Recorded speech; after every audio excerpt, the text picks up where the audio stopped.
Ya, Anda kembali di Dialog Khas Berita 1 TV Lanstock. Namun sebelum kita lanjutkan dialog, kita akan lihat terlebih dahulu informasi berikut ini.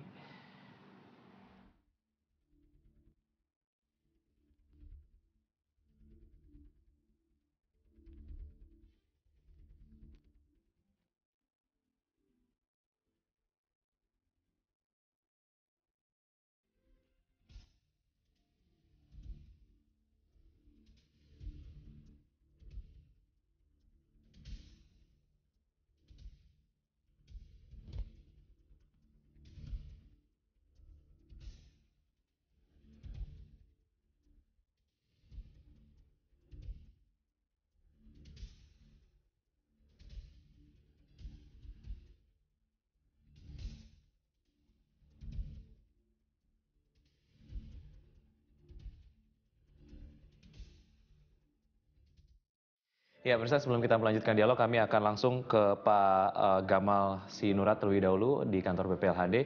Pak Gamal, terkait dengan sosialisasi yang sebetulnya juga ini diinginkan ataupun dituntut oleh teman-teman Aprindo, sebetulnya sejauh mana ini sudah dilakukan oleh BPLHD ataupun mungkin Pemda, karena memang masyarakat sendiri harus tersosialisasi gitu ya, jangan akhirnya melimpahkan beban hanya ke teman-teman retail saja.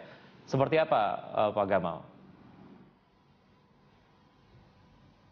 Baik, Pak Roy, Mas Wiki dan Mbak Nastiti, jadi kegiatan sosialisasi itu setiap tahun kami lakukan, berupa kegiatan pembinaan yang kami lakukan kepada seluruh tempat umum, di mana pusat perbelanjaan dan mal termasuk dalam kategori ini. Jadi setiap tahun kami melakukan sosialisasi dan pembinaan, kalaupun memang dirasakan masih kurang, tentunya kami akan coba nanti ke depan menambah frekuensinya supaya lebih sering lagi. Itu yang sudah kami lakukan.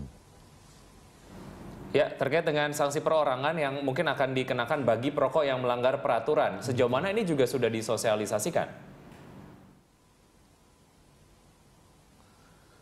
Baik, jadi terhadap sanksi kepada perorangan, di dalam ketentuan peraturan gubernur nomor 75, 80, dan 50 tahun 2012 memang tidak ditetapkan secara terinci mengenai sanksi kepada perorangan. Sanksi diberikan kepada pemilik, penanggung jawab ataupun pengelola dari tempat umum tersebut, termasuk dalam hal ini mal dan pusat perbelanjaan. Ya, kalau memang keluhannya Pak Gamal, perorangan dia.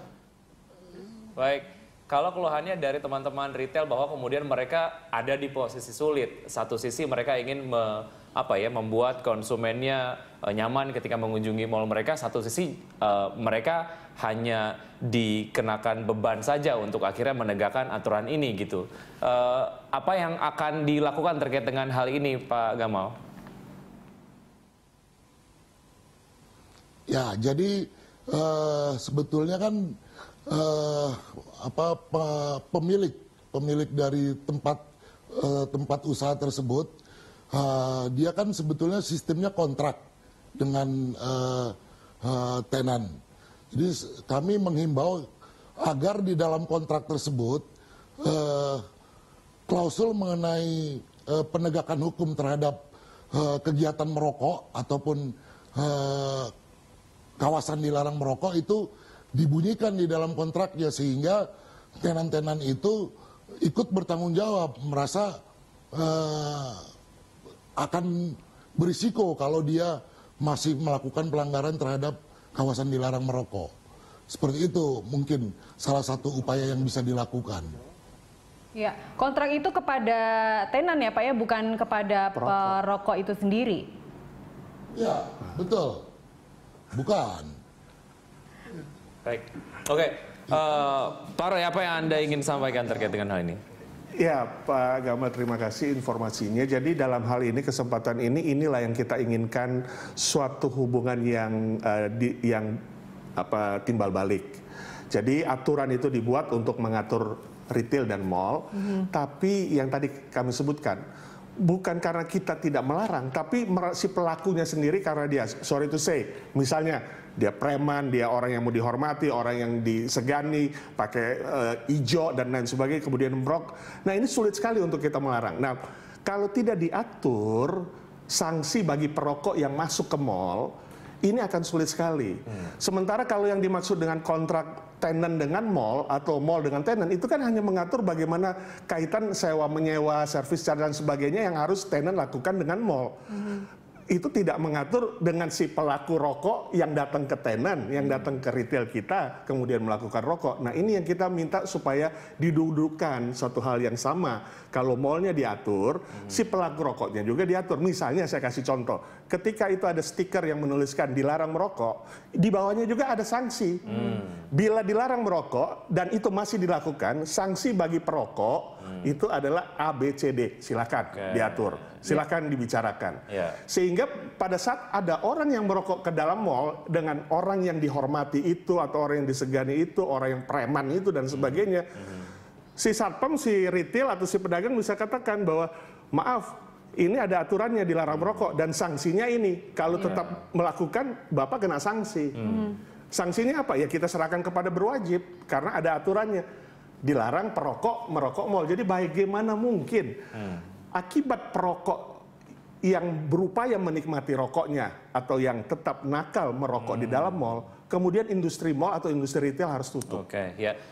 Tapi kalau dari mallnya sendiri Pak selama ini kayak meningkatkan pengawasan, security atau ya oke kalau misalnya menegur langsung dengan sosok-sosok yang Bapak sebutkan tadi rasanya akan sulit begitu ya, akan yang belum menegur aja udah takut duluan gitu. Terus apa yang paling efektif? Ya paling efektif itu, jadi dituliskan sanksi di setiap tempat strategis atau di tempat retail tenan, kemudian mungkin sosialisasi tidak setahun sekali, tapi mungkin bisa diatur dengan mingguan atau bulanan dengan memberikan leaflet ya bahwa memang pengunjung ini dilarang merokok karena bukan soal dilarangnya, ada sanksinya karena ini you lakukan di tempat yang dilarang merokok.